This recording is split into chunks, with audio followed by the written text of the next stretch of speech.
So apparently the men in the United States military just aren't man enough. I'm sure that you've all heard about Pete Hegseth's plan to test the testosterone levels of the men in our military and then offer them testosterone boosters so that they can be at the required fit levels of testosterone to go to battle, according to Pete Hegseth.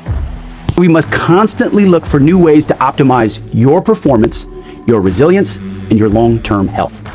And to meet that commitment today, I'm authorizing a new screening program for testosterone deficiency for our service members, ensuring you have the right testosterone levels to operate at your absolute best.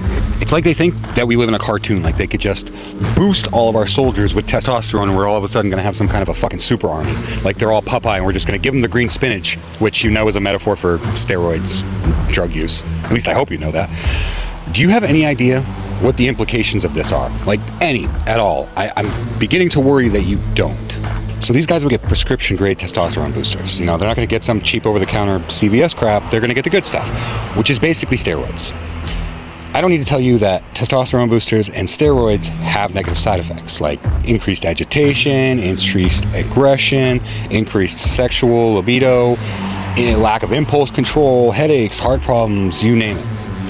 Do I really need to spell out why it is a bad idea to give the people who are in charge of protecting our nation's security, who have to go into situations where they are required to critically think out processes to save their lives and other people's lives, and who have access to some of the most deadly weapons mankind has made? Do I need to spell out why that's a bad idea to inject our soldiers with testosterone boosters?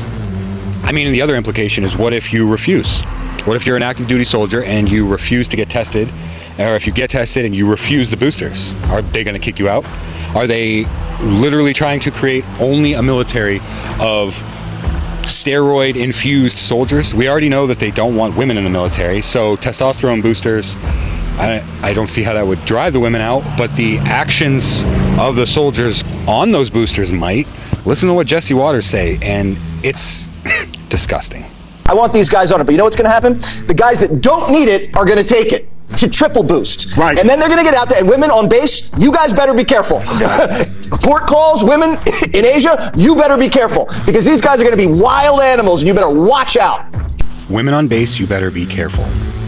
Women at port calls in Asia, you better be careful, because these men are going to be wild animals. Are you fucking kidding me? That is disgusting. They are yet again setting the stage to make sexual abuse okay. Now, I know this is just Jesse Waters talking, the guy who deflated the tires on his wife's car in order to get a date with her and refused to let her leave.